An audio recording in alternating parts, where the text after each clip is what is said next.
So bali yan guys, na-assemble ko na lahat ng rafter. So bali yan, pinapunturahan natin ng epoxy gray primer. At pati yung nasa terrace, yung matirang channel bar, so pinagdugtong natin. So yan, so saktong sakto sa yan guys. Bali pinagsakto na lang natin yung channel bar. At syempre, naidugtong na rin namin yung mga C-par lines. Ayan, dinugtong na namin. Bali ang dugtungan sa kalahati. So bali yan, pinipinturahan na rin ng epoxy primer. So bali pala yung C-par lines natin 2x3 by 1.5. At yung pasboard natin 2x8 by 1.5. 26 pieces yung C-par lines na 2x3 at 10 pieces yung 2x8. At syempre guys, yan, nag-umpisa na kaming maglagay ng rafter. Yung pinakatas na rafter yung inuna namin dahil yan ang unang napinturahan. So yan, bali inuna namin na ito. Tapos nagnibil kami. So ayan, naka-level na kabilaan. So bali yan, ganyan lang kasimple maglagay ng rafter.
So, bali pala lang guys, hindi na tayo salita dahil laging may tumutugtog dito sa mga kapitbahay nila. So, lagi tayo nakaka-copyright guys sa mga tugtog. Kaya, so hindi na tayo nagsalita. Binigyan na lang natin tong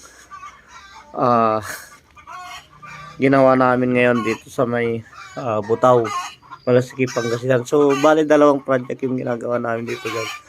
So, ito yung pinakailalim. Bali, ang ginamit namin pala dito, 2x3 na channel bar na 23 kilos. So, napakatibay niyan. Ang bili natin dyan sa Ordaneta, 1.2. 150 pala.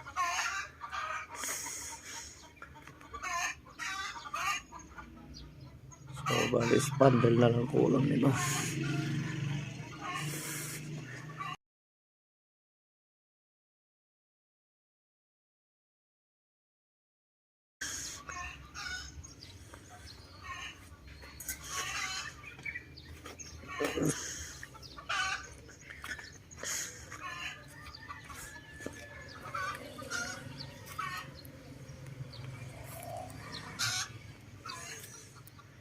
So, bala yun guys, nakatapos na naman tayo ng isang roof project dito sa Barangay Butaw, Malasiki, Pangasinan. So kung nagustuhan nyo yung video natin, pakilike yung mga video natin, pindutin nyo rin ang notification bell para ma-update kayo sa mga video natin at pakisubscribe na rin. Maraming salamat guys.